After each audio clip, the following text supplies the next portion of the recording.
tuvimos ahí un tema en el que por X o Y razón nos fue mal como familia y estuvimos un tiempo, como de 2 años, viviendo dentro de una granja en Puebla.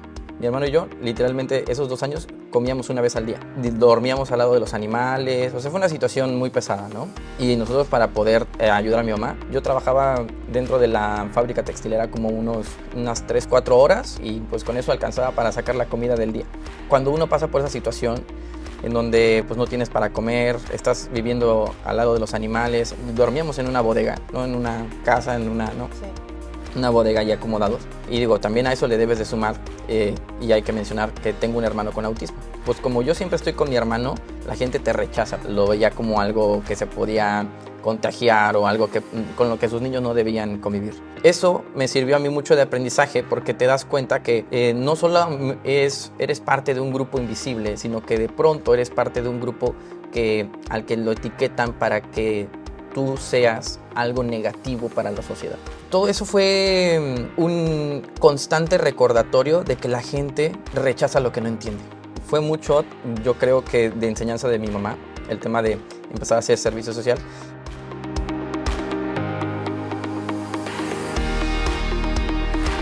Qué gusto saludarlos de nueva cuenta en este video podcast Evolución, que por supuesto se realiza en colaboración con La Verdad Noticias. Mi nombre es Mari Carmen Vélez y bueno, la verdad es que en este espacio hemos tenido diferentes perfiles, hemos hablado de muchas historias y a mí me llama mucho la atención y me emociona todavía más cuando tengo pues jóvenes que son líderes natos y que además, bueno, pues buscan siempre el bien común en diferentes áreas, diferentes vertientes, y la entrevista de esta ocasión, justamente, bueno, pues es eso, ¿no? Viene a movernos, a presentarnos un escenario diferente como sociedad. César Gálvez, que es, bueno, ahorita nos va a comentar toda la amplitud de gamas que él realiza, pero sobre todo, bueno, pues premiado estatalmente en Quintana Roo como el Premio Estatal de la Juventud 2020. ¿Cómo estás? Bienvenido.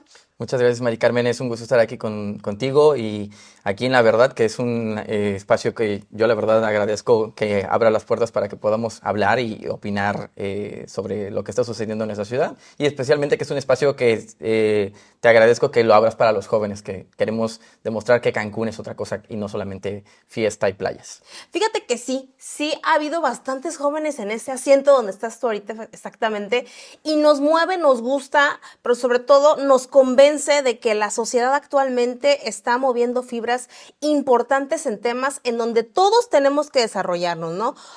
Sustentabilidad, la juventud dentro y fuera de los gobiernos, también como políticos, ¿por qué no? Cuéntanos un poquito de todo lo que has hecho y cómo empieza a llamarte la atención ser un líder, porque claramente eres un líder.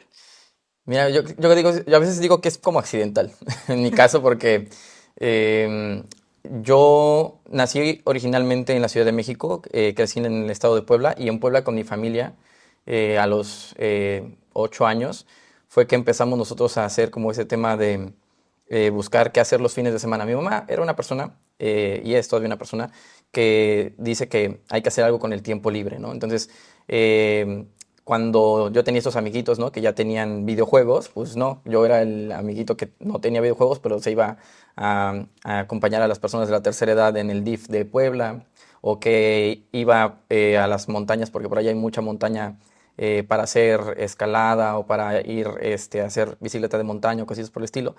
Entonces, fue mucho, yo creo que de enseñanza de mi mamá, el tema de empezar a hacer servicio social. Y luego, también tuvimos ahí un tema en el que por X o Y razón nos fue mal como familia y estuvimos un tiempo, como de 2 años, viviendo dentro de una granja en Puebla. Y en esa granja, durante como 2 años, yo nada más, así, mi hermano, yo y mi mamá trabajando durísimo, pero mi hermano y yo, literalmente, esos 2 años comíamos una vez al día. Y dormíamos al lado de los animales, o sea, fue una situación muy pesada, ¿no? Y nosotros, para poder ayudar a mi mamá, donde vivimos en Puebla, es un lugar llamado Tehuacán, Puebla, está lleno de como máquinas, fábricas textileras. Entonces, pues obviamente nosotros donde estábamos en la situación en la que nos encontrábamos, nosotros empezamos también a trabajar. Entonces, de pronto yo salía de la escuela y te mandaban kilos y kilos de pantalones y cosas así para que tú, pues literalmente te pusieras a coserlos, a terminar el pantalón de mezclilla, ¿no? Entonces, yo trabajaba dentro de la fábrica textilera como unas 3, 4 horas, y pues con eso alcanzaba para sacar la comida del día. Y pues también cuando uno pasa por esa situación en donde pues no tienes para comer, estás viviendo al lado de los animales, en un estado donde de día hace muchísimo calor, de noche hace muchísimo frío y Sí. dormíamos en una bodega, no en una casa, no, Sí. una bodega y acomodados. De pronto, digo, eso era como a los 8 y 9 años, fue ese lapsus. Y ahí te das cuenta que a veces, y digo, también a eso le debes de sumar, y hay que mencionar que tengo un hermano con autismo. Ok. Entonces, en el momento en que nosotros vivimos toda esa situación, en el lugar donde vivimos toda esa situación, pues también, o sea, por un lado vives el rechazo de que, pues como yo siempre estoy con mi hermano, la gente te rechaza porque en ese momento no se entendía bien qué era el autismo y la Claro. gente, ya sabes, como que lo rechazaba, lo veía como algo que se podía contagiar o algo con lo que sus niños no debían convivir. Y aparte de esa situación, el tema, pues sí, del hambre y también de que muchas veces los adultos hablan alrededor de los niños como si los niños no escucharan. Sí. Entonces era constante en la escuela y constante en muchos lugares alrededor. Te digo, como mi mamá trabajaba casi todo el día, yo era como los niños llave de ahora de aquí de Quintana Roo, ¿no? Que literalmente yo era el que se llevaba a la escuela y de la escuela a la casa y ahí yo tenía pues básicamente que hacerme de comer y cuidar a mi hermano y todo. Entonces convives con adultos que de pronto estos adultos te dicen, ¿sabes qué?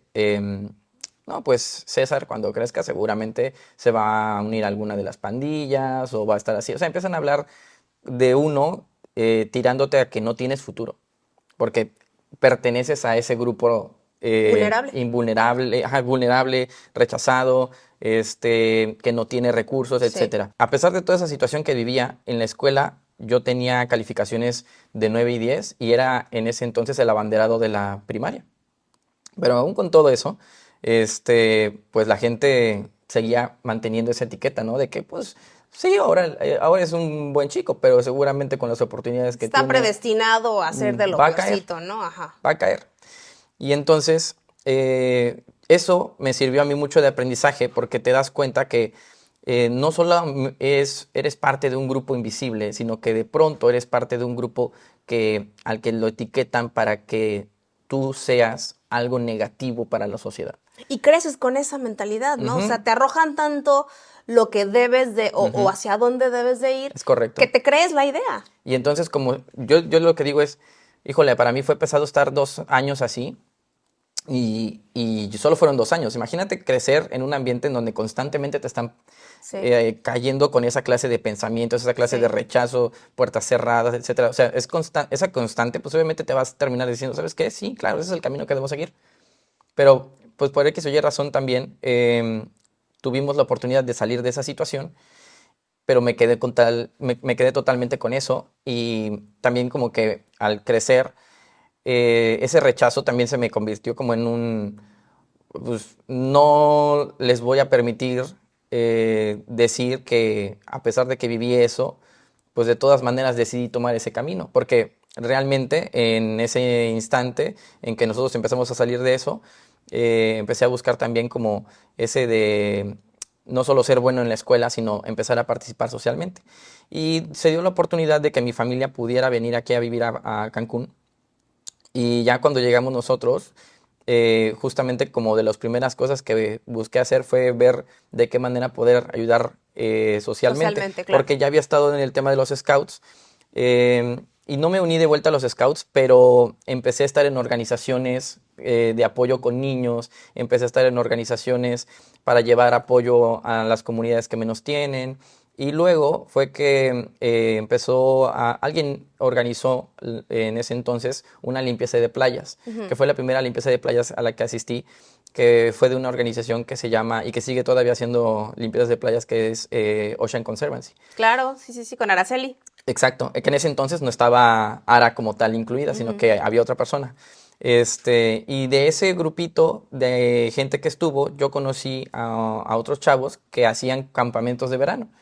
Entonces, en esos campamentos de verano, lo que hacen mucho es como enseñarle a los chavos y a los niños como temas de, sí, de tener equilibrio emocional, ¿no? Y de no solamente que veas por tu bien, sino que también atiendas a los demás. Y que venía también con la enseñanza mucho de los scouts, porque los scouts están fundados por una filosofía que dice que tú tienes que entregar un mundo mejor que el que recibiste. Ujú.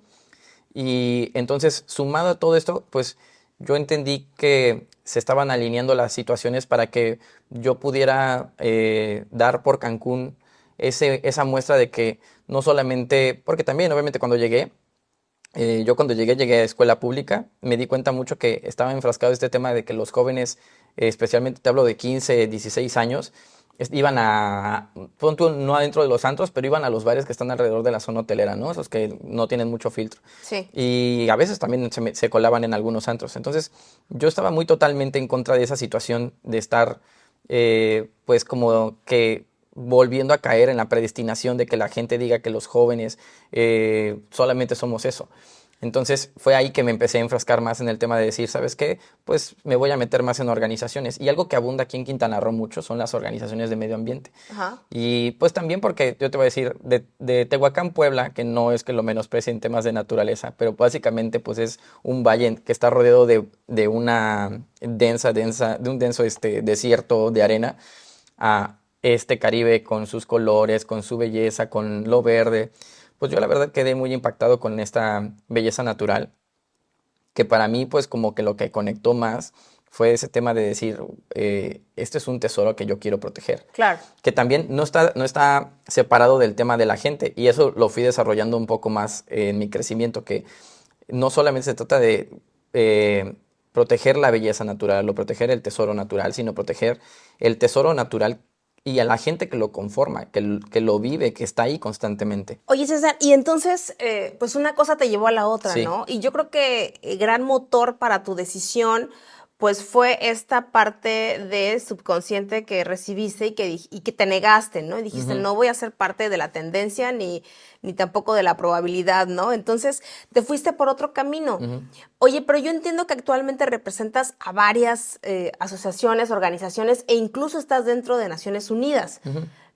¿Cómo empiezas a conformar ya algo mucho más sólido y formal para que Naciones Unidas haya volteado y decirte, oye, a ver, ven, participa? Todo empieza a partir de mis 18 años. Como te digo, venía con este crecimiento de buscar cómo ayudar. Eh, Tenía el sueño, como todos que no sé, que tienen un sueño a perseguir, de pertenecer en ese entonces a la organización Greenpeace, porque ya sabes, Ujú. Greenpeace es como el chico popular de las organizaciones, especialmente el chico cool del medio El ambiente. más conocido, Claro, claro. es el Ajá. estelar, ¿no? Y yo decía, uff, yo quiero estar en Greenpeace y así, porque ya me hago a la imaginación de ir a proteger focas y todo. Sí, ya. Ok. Y entonces, una de las primeras cosas que así como con las que me encontré, de hecho yo quería entrar desde los 16, pero está el tope de que no puedes ingresar hasta que tengas 18. Ok. Entonces literalmente estuve esperando hasta mis 18 años, y lo primero que hice el día 1 de mis 18 años fue literalmente meter mi ficha de participación, y me contestaron hasta el mes de eso, o sea, en febrero. Y ya cuando me contestaron, yo dije, sí, mira, yo estoy en Quintana Roo, shalala, shalala. En ese entonces la que estaba como presidenta nacional era una señora llamada Verónica Patranca, que es la como que estuvo antes de que está ahorita el de Café Tacuba a cargo de Greenpeace. Sí. Y entonces ella me empezó a decir, oye, pues mira, o sea, de México tenemos que hacer estas campañas y esto y esto y esto más. Entonces empecé como a decir, ok, voy a mover aquí en Quintana Roo para las firmas, para hacer esta clase de movimientos. Pero algo como que con lo que choqué un poco con Greenpeace es que de pronto Greenpeace es como esta organización que, no sé, si alguien contamina un río, pues Greenpeace grita, oye, contaminaste el río, bla, bla, bla. Está muy cool que le informes a la gente y que le hagas esa presión a una marca o lo que sea para que no haga esa clase de cosas. Pero lo que no me gustaba es que de pronto, y yo lo hablé en algún momento con la presidenta, que no se quedaba Greenpeace para la recuperación. O sea, Greenpeace no era la organización que se quedaba a limpiar. Greenpeace no era la organización que se quedaba a reforestar. Greenpeace no. O sea, Greenpeace solamente era... Difusión. Y no hacía más. Y a mí me parecía como una falla teniendo tantísima convocatoria, teniendo tantísimo poder, porque no solamente es decir las cosas, sino también es involucrar y quedarte para curarlas. Entonces, como que ahí me quedé como que en un vacío y dije, bueno, igual y buscar otras alternativas, ¿no? Y se dio que en un foro de cambio climático que hicieron en Playa del Carmen, pues me invitaron y yo asistí. Y ahí había de pronto un grupo así de organizaciones, pero ya sabes, normalmente cuando yo entraba a esos lugares, casi siempre yo era el más joven. Pero de pronto veo así un grupo de niños chiquititos, todos con playeras blancas, con un árbol en medio. Y yo me quedé así como de, bueno, pues han de ser de alguna escuelita, los han de haber enviado de algún lado, ¿no? Y había un chavo que se sentó al lado mío y era de ellos. Y yo dije, pues lindos, ¿no? Nos acompañan en el foro. Y hasta que en algún momento, después de la conferencia de alguien, uno de ellos se sube y empieza a hablar de una organización llamada Plan for the Planet. Claro.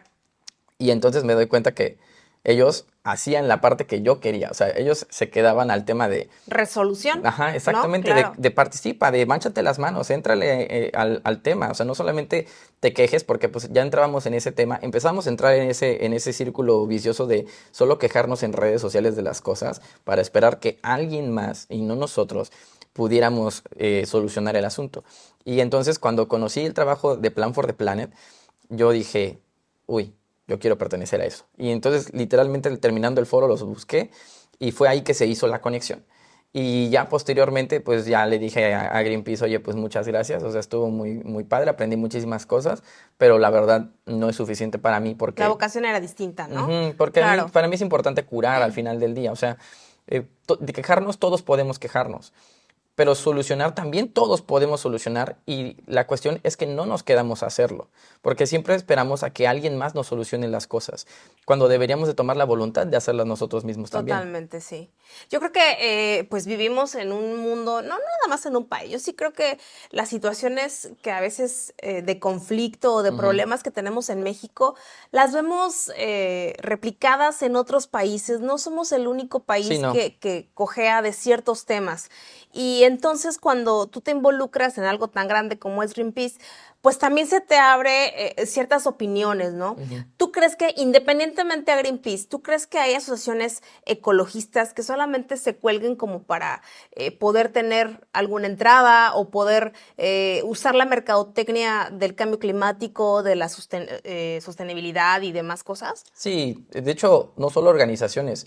Creo que de pronto, al principio sí, hay como en todo, ¿no? Hay organizaciones que se quejan, pero solucionan. Y hay otras que solo se quejan, pero sí, impulsan una mercadotecnia de que la gente conecte con ellos por el feeling sentimental, ¿ya sabes? Claro. O sea, como que cuando te entra un sentimiento de frustración y alguien grita esa frustración de la misma manera en que a ti te gustaría hacerlo, tú te conectas con esa persona y ese feeling sentimental intenso te hace seguirlo y todo. Pero si los analizas bien, hay muchas organizaciones que, como bien dices tú, no hacen realmente un trabajo estratégico, sino que solamente están metiendo queja, pero aparte queja que ni siquiera termina en una acción, digamos, directa en la sociedad o burocrático, no avanza en ninguna dirección. Y eso es lo que nosotros llamamos un poco como activismo tóxico, que es esa clase de activismo que lo que hace es que alentar la cabeza de la gente y de pronto manipularlos para irse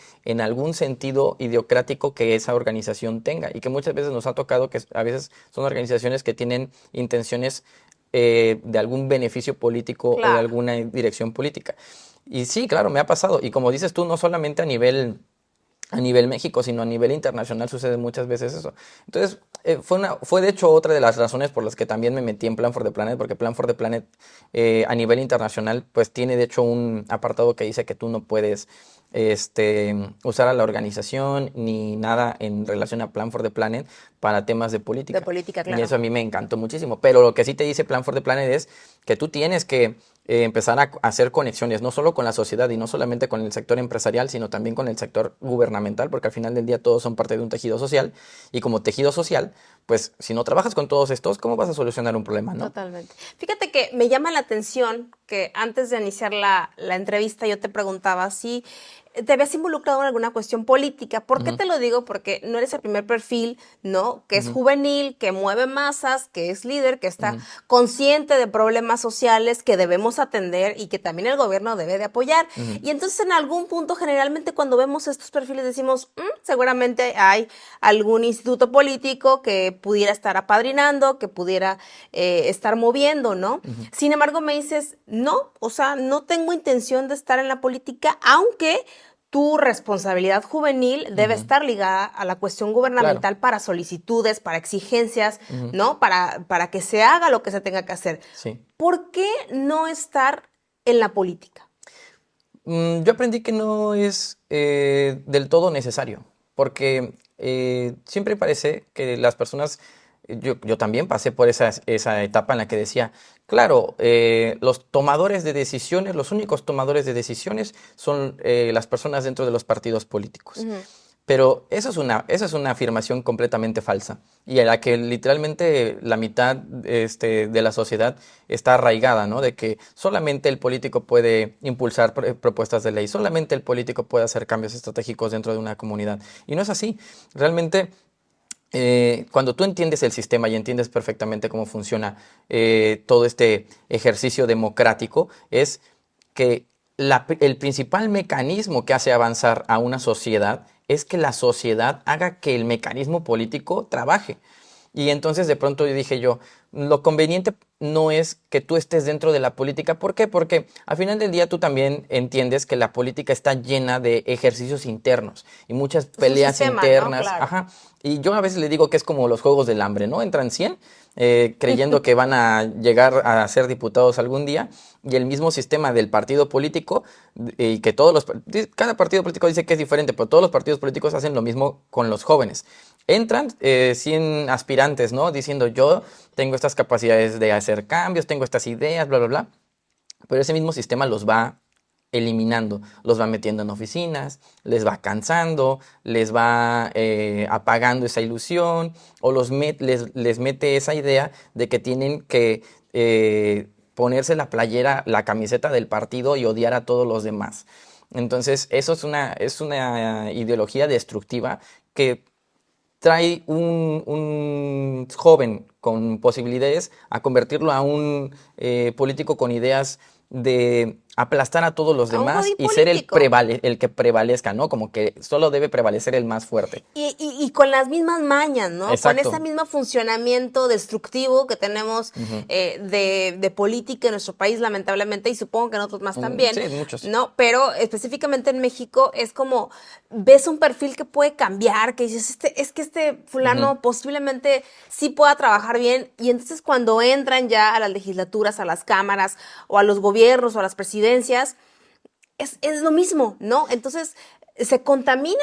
Sí, y yo siento también que es no solamente el tema de la contaminación, sino que el mismo ejercicio, la misma burbuja, hace que se aparten de la sociedad y ya no tienen el foco de la sociedad. Son otro perfil, ¿no? Solo se acuerdan de la sociedad cuando tienen que ir por el voto.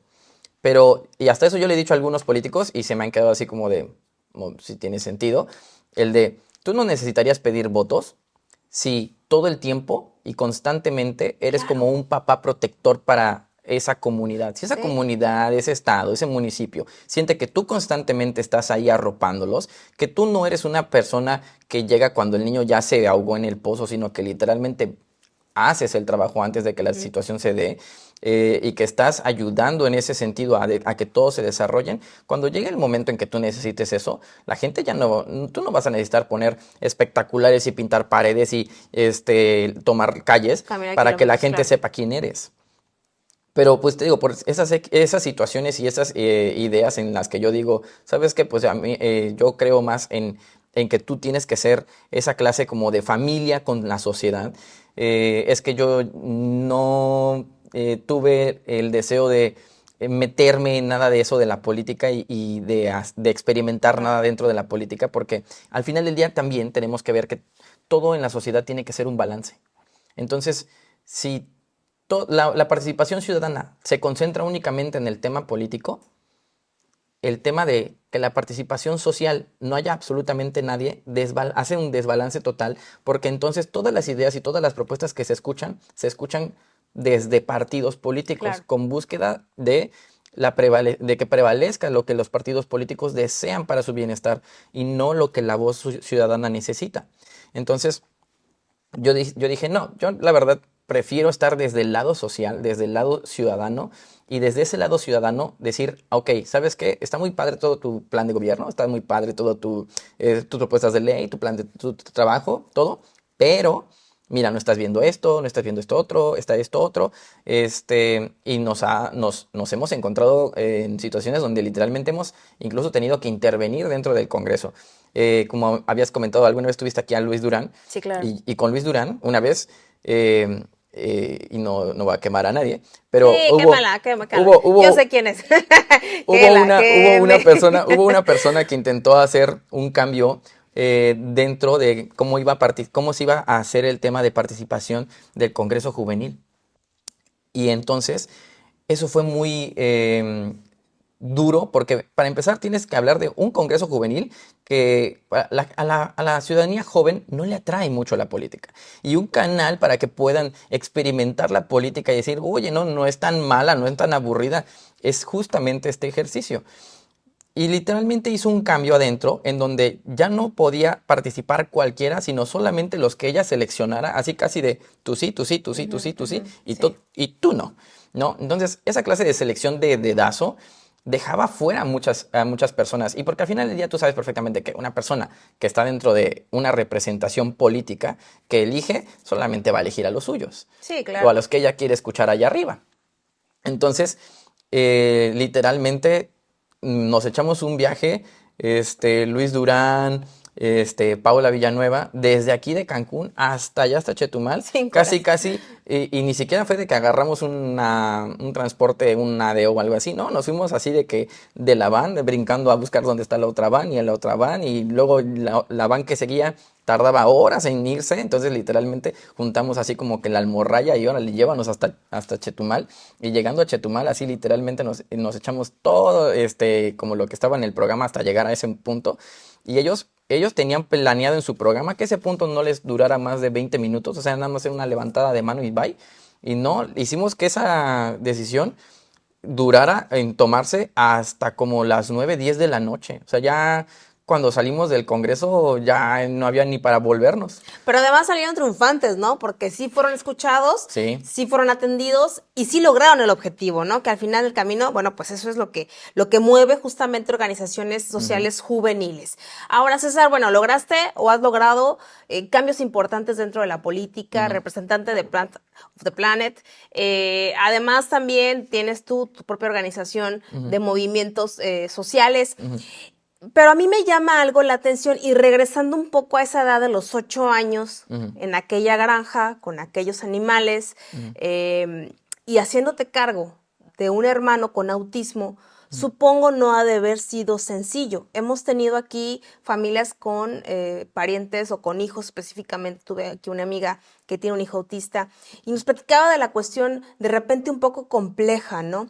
Y todo se ve desde la parte a lo mejor de la persona con la condición y de los padres que se hacen cargo. Pero a mí me llama la atención algo. Los hermanos, ¿no? Que tienen a alguien con alguna condición TDAH, TDA, Asperger, autismo, llevan también una responsabilidad importante en la familia. ¿Cómo ha sido tu función de ser hermano de alguien con autismo? ¿Cómo fue la relación familiar, la responsabilidad, ¿no? A lo mejor en algún punto el ¿por qué me tengo yo que encargar de él? ¿No? ¿Cómo ha sido esa parte? Mira, la ventaja de nosotros es que como nos llevamos de un año, o sea, literalmente tenemos un año de diferencia, hemos crecido muy cercanamente y obviamente también te pasa, ¿no? Que cuando más cuando eres un niño muy chiquito, de pronto no entiendes mucho de esas cosas y dices, yo decía, mi mamá se ríe porque se acuerda de ese entonces, que yo le decía que, oye, es como que yo le decía a los 3, 4 años, no habla conmigo, no juega conmigo, no me hace caso. ¿Por qué no lo vamos a cambiar a la comercial y traemos otro? Yo le decía eso a mi mamá. Y mi mamá se reía, pero también se preocupaba. Y entonces le decía, mi hermano desde chiquito estaba metido en el hospital, pues porque en ese entonces, te digo, el tema del autismo no era Sí, conocido. sí. Entonces, de hecho, al principio mi hermano pasó por estudios creyendo que era sordera, creyendo que otras cosas, ¿no? Este, pero ya cuando cayeron en lo que era, también mi mamá le dijo ahí a los profesionales, oye, pues es que como que mi otro hijo, no tiene esta relación con su hermano, ¿no? Entonces yo también pasé a través de terapias donde pues se me hizo ver ese ejercicio de que pues es tu hermano y tú vas a estar con él, ¿no? Y es una persona que va a formar parte de tu vida de manera constante. Y eso, la verdad, te digo, es un trabajo que yo le reconozco a mi mamá porque a mí me ha tocado también a través de mi mamá y de mi hermano conocer a muchas familias y lamentablemente, y lo digo de esa manera, a muchos hermanos que rechazan a sus hermanos, que no integran a sus hermanos a su vida social. Porque yo, por ejemplo, a mí me sale, no, vamos a limpiar una laguna, me lo llevo. Vamos a una empresa de playas, me lo llevo. Pero incluso él es un individuo aparte de mí. Yo eso a veces lo digo como de gracia. Cuando yo llegué a Cancún, bueno, cuando llegamos a Cancún, hubo un show ahí, que también es otro golpe del por qué de pronto empezamos a trabajar en el tema social. Cuando te cambias de estado, a ti te dan un papel, que es una hoja que dura 15 días, para que tú entres en otra escuela. Y mi hermano allá en Puebla estaba integrado en una escuela normal, no en una escuela especial ni nada por el estilo. Y él estaba en cuarto grado, tenía calificaciones de 8, y totalmente bien integrado. Un trabajo que de hecho es gracias a mi mamá, porque cuando mi hermano era pequeño no lo podías tocar, destruía todo, desmantelaba todo, pero nunca lo volvía a armar. Así, desmantelaba televisores, radios, lo que tuviera, le quitaba piezas y le encantaba separar piezas, pero no las volvía a juntar. Pero de ese niño que desarmaba cosas, que era extremadamente destructivo, que dormía 3 horas al día, que no se dejaba tocar por nadie, que hacía su ley, mi mamá con disciplina y con trabajo hizo que se convirtiera en un alumno de 8 y de 9 en cuarto grado. Que también por situaciones del mismo autismo entró tarde a la escuela, pero en cuarto grado él tenía como 12. Entonces, pues sí, entró tarde, pero de todas maneras estaba perfecto en calificaciones, era un alumno bastante bien integrado. De hecho, también él fue abanderado en primaria de su escolta de primaria. Y cuando llegamos aquí a Cancún, nos dimos contra el vidrio porque mi mamá lo que quería era integrarlo en una escuela normal también. Ujú. Y de pronto nos dijeron no. O sea, literalmente la escuela lo rechazó. Lo rechazó 1, 2, 3, 7 veces lo rechazaron en total, de diferentes escuelas públicas. Y entonces mi mamá se quedó así como de se me está acabando el tiempo. Se acabaron los 15 días, no pudo meterlo en ninguna escuela y tuvo que ir con la CEIC. Y la CEIC le dijo, no se preocupe, vaya al CAM. Y mi mamá, junto conmigo, vamos a ese lugar. Y el CAM es un lugar que desde nuestra perspectiva, para la situación en la que ya se encontraba mi hermano, no era un espacio adecuado. Porque incluso a nivel internacional hay mucho esta opinión de que no debería haber escuelas especiales. Porque ¿qué vas a hacer? ¿Vas a hacer ciudades especiales? Claro. O sea, ¿qué simbolizan las escuelas especiales? No es muy similar a como cuando en los años de Kennedy había estas escuelas para blancos y personas de color. ¿Qué es esa clase de segregación? Que al final del día te voy a decir, no es un daño para la persona que está en la escuela especial, es un daño para la sociedad, porque cuando esos niños quieren integrarse en la vida pública, en la vida social, quien no está sensibilizado es la sociedad, porque jamás los tuvimos en la escuela, porque los tuvimos ahí en las escuelas públicas, en las escuelas especiales, desaparecidos de nuestro desarrollo personal. Y además con ese estigma, ¿no? Ujú, Especial, o sea, ujú. ¿no? Yo creo que desde que empezó toda esta parte de los CRITs y de Ujú. Televisa y del Teletón y de, ¿no? Niños especiales Y yo te con diré capacidades que especiales. la situación ahí se agravó porque cuando vimos cómo estaba el tema del camp, mi mamá dijo, no, no, o sea, no, no me gustaría que mi hijo ¿Qué esté vieron ahí. en el campo? Vimos literalmente como si fuera una guardería, pero de todos los niños como haciendo nada. O sea, básicamente era una guardería de niños de diferentes situaciones y de chavitos de diferentes situaciones, pero que no había un sistema, no había un control, no había gente Enseñanza. profesional, no había un plan de trabajo ni de enseñanza. Luego de ahí regresamos con la CEIC y nos tuvimos que ir literalmente con el que dirigía en ese entonces la CEIC, que era el señor Jorge Coral. No sé si Ujú. siga vivo o no. Pero él literalmente nos dijo, o sea, mi mamá le dijo, ¿sabes qué? No es conveniente por esto y esto y esto y esto. Y él le dijo, pues es lo que hay, señora. Y si le gusta, porque yo no puedo ofrecerle absolutamente nada más. Y yo no voy a meter especialistas en escuelas públicas. Y mi mamá le dijo, es que mi hijo no necesita especialistas, solo necesita estar dentro de la escuela pública. Ujú. Y entonces él se negó y se negó y se negó hasta que literalmente para poder él librarse legalmente, lo que dijo es que se declaraba a él y a toda la institución incompetentes.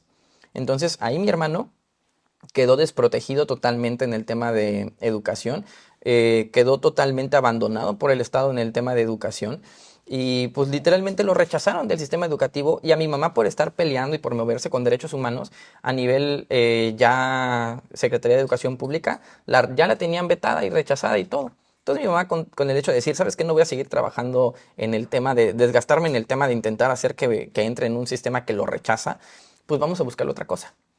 Y se dio la oportunidad de que al lado de nosotros vivía en ese entonces allá en Achichén, una pintora muy talentosa, joven, en ese entonces que estaba creciendo, que era Tabata de Rivas. Y ella lo que hacía era como esta pintura en óleo, ¿no? Sí. Y murales y todo.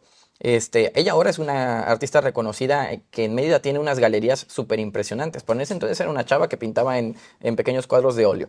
Pero tenía una mano esplendorosa. Y entonces ella decidió tomar a mi hermano bajo su tutela durante un mes para enseñarle a pintar. Y mamá la verdad estaba nerviosa porque mi hermano en un lugar, en un entorno nuevo que desconoce, es mucho de explorar, ¿no? Es mucho de hacer todo eso. Pero ella le dijo, no, no, no, deja que él se sienta cómodo y que él haga lo que tenga que hacer. Exprese, claro. Y yo me acuerdo que yo cuando vi que él se lo llevaron ahí a pintar, yo me fui a la secundaria y cuando yo regresé, él ya tenía un cuadro terminado. O sea, imagínate, Tabata nos dijo, ¿sabes qué? A mí me toma muchos días terminar un cuadro. Pero él terminó un cuadro en un lapso de horas. O sea, en lo que yo regresé de la secundaria, él ya tenía un cuadro terminado, donde era muy curioso, pero tenía un plátano sentado en un sillón. Y de ahí empezó él a pintar, a pintar, a pintar, a tal punto que al mes de empezar a pintar, él tiene su primera exposición en lo que antes había un restaurante ahí en la Nader, que era La Reliquia. Ujú. Entonces, a partir de esa exposición en donde la misma Tabata y mucha sociedad artística y se dieron la oportunidad de conocer a mi hermano como artista, fue que se dio un boom en donde empezó a exponer en Plaza Cuculcán, empezó a exponer en muchísimos lugares, a tal punto que él históricamente en Quintana Roo es la persona más joven en haber expuesto oficialmente en el Museo de Cozumel. En la historia del Museo de Cozumel es la persona más joven en haber expuesto. Y bueno, ahora también revisando tus redes, es la primera persona, el primer joven no quintanarroense, pero Ujú, recibe el premio juvenil con ujú. esta condición, ¿no? O sea, es el Sí, primer autista que recibe un premio juvenil por el estado de Quintana Roo. sí. Pero creo que nos falta saber cómo fue para ti vivir todo eso. Para mí, todo eso fue un constante recordatorio de que la gente rechaza lo que no entiende, rechaza lo que no está dentro del parámetro de lo normal. Y por eso es que te digo que comparto totalmente el tema de que yo creo que no debería de haber apartados especiales ni lugares pseudo especiales, porque cuando la gente, la sociedad, se enfrenta a lo que es diferente y nunca tuvo contacto con eso, tienden algunos a ser muy viscerales. Eh, Cuando éramos chiquitos, te digo, muchas veces me tocó y a él a lo mejor internamente le pegaba, pero como él tiene otra clase de energía de que lo que pasa ahora, pues en 20, 30 minutos ya se le habrá pasado y así, pero yo no, yo siempre fui ese niño que me tocabas una fibra de esa forma y se me quedaba hasta ahora todavía, ¿no?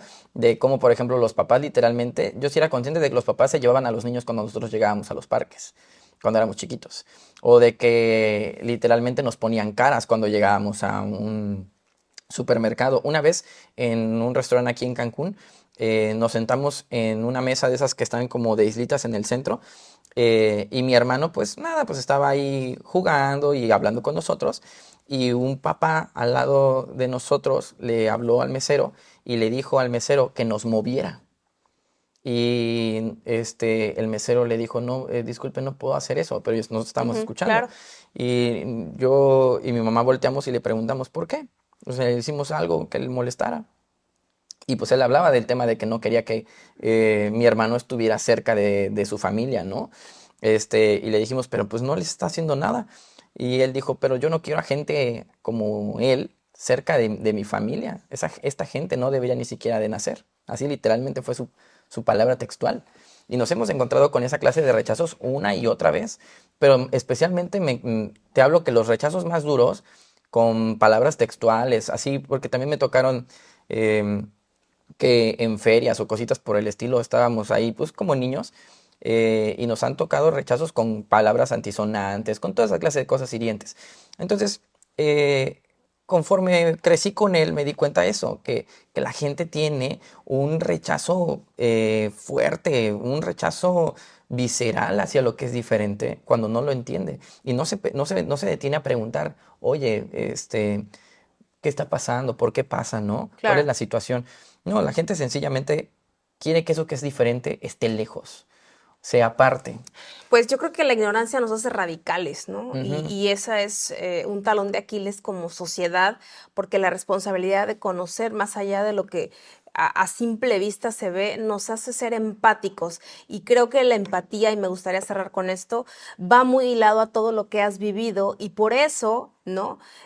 Cargas esta emoción de poder ayudar a los demás con la facilidad de cualquier vertiente, ¿no? Social, educativo, ecológico, etc, etc, etc. Sí, César, la verdad es que me pareces un joven extraordinario. gracias. Felicidades por los logros. Creo que también, y me voy a tomar un atrevimiento aquí, tu mamá merece un aplauso, ¿no? Por ser una guerrera. O sea, de verdad no la conozco y le mando toda mi admiración y respeto porque creo que lo que ha hecho con sus hijos es esta parte de espejo de su forma de aguerrida de poder decir sí se va a poder, sí vamos a salir adelante, sí vamos a lograr. Y creo que el ejemplo eres tú y tu hermano. O sea, de verdad, felicidades. Gracias. Un aplauso por esa sencillez, porque además lo hablas con mucha sencillez y como debemos de entenderlo todos, ¿no? Siempre que tenemos a alguien como tú, y bueno, todas las historias, la verdad es que son muy importantes, pero nos enseñan algo, ¿no? Y hoy de verdad nos llevamos una gran enseñanza contigo, con tu familia, y de verdad que vengan los éxitos para César Muchas gracias. y para todos los que estén alrededor de ti. ¿Qué pasa más adelante con César? ¿Hay algún proyecto cerca? Sí, como muy bien dije, ahorita mi organización, fundé una organización que se llama Coexiste, porque pues obviamente el tema del medio ambiente está muy cool, pero también, te digo, me desarrollé en un tema en donde ya me di cuenta que la sociedad pues es una pieza vital para el tema de un desarrollo general, no solo del medio ambiente, todo está conectado. Entonces, si las cosas malas están conectadas, los buenos también tenemos que estar conectados. Entonces, Coexiste es esta organización que lo que hace es unir a la gente que son los buenos en diferentes áreas para trabajar juntos.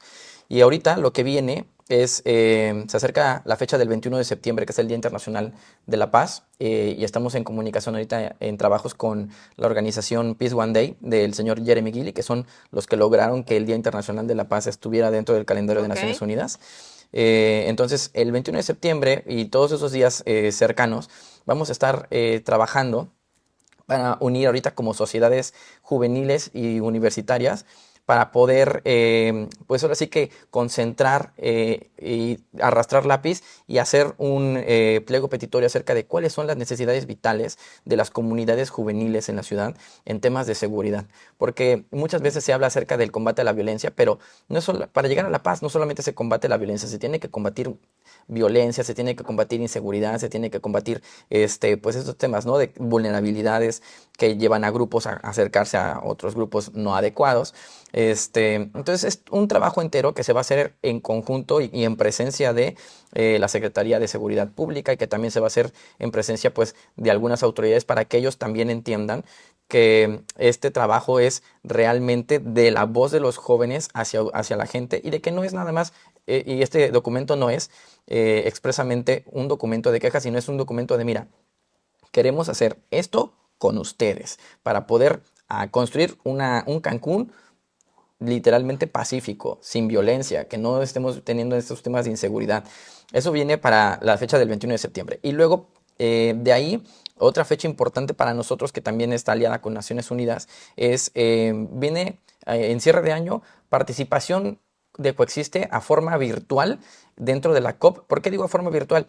Porque nosotros somos una organización que dice que no vemos una razón del por qué tengamos que volar a otro país para el tema de la COP, porque al final del día es como medio irónico. Sí. Que literalmente todo mundo tenga que volar a otro lugar y hacer Genera un montón de contaminación, contaminación, sí, para un tema de cambio climático. Entonces nosotros lo que vamos a hacer es literalmente hacer un trabajo virtual ahí con lo que va a ser la delegación nacional para lo que es la COP de cambio climático, al mismo tiempo que nos estamos preparando con porque Naciones Unidas tiene 3 agendas: cambio climático, desertificación y biodiversidad. Estamos también trabajando a la par con los de biodiversidad para la COP que viene dentro de un año, porque la de biodiversidad se hace una vez cada 2 años. Okay. Y a final de año, ya el 5 de diciembre, que es el Día Internacional del Voluntario, vamos a hacer una convocatoria para que organizaciones y jóvenes en general realicen una acción justamente en tema de recordar la importancia del trabajo de los voluntarios a nivel jóvenes, a nivel internacional. Entonces, el Día Internacional del Voluntario, que literalmente es un trabajo directo de Naciones Unidas, aquí el representativo es Coexiste, para que a nivel Quintana Roo podamos convocar organizaciones, agrupaciones, empresas juveniles, etcétera, a salir a realizar una acción voluntarial, ya sea en temas de medio ambiente, en temas de igualdad, en temas de lo que sea. Y puede ser una conferencia, puede ser una acción directa, puede ser lo que sea, pero que se festeje ese tema de poder entregar algo de nosotros a la sociedad sin tener que recibir algo a cambio. Excelente. Por el simplemente hecho de hacer una mejora. Y eso es lo que viene ahorita para lo que es el cierre de este año. Pues muchas felicidades, César, que Gracias. Todos estos eventos y proyectos sean siempre exitosos como lo que has venido realizando. Y gracias. Definitivamente felicidades para esta generación que viene de verdad a cambiar chips, a ser mucho más conscientes de lo que debemos de ser conscientes muchas personas más. Entonces, pues felicidades, César, gracias. Y a ustedes por quedarse en esta evolución. De verdad que me ha encantado platicar con César, con este líder juvenil, y que bueno, en su momento tenemos también que quienes no formamos parte ya de los tan jóvenes, pues ser parte de estas acciones que vienen a cambiar mucho nuestra sociedad. Espero que les haya gustado tanto esa entrevista como a mí. Nos vemos en el siguiente episodio. Mi nombre es Mari Carmen Vélez. Adiós.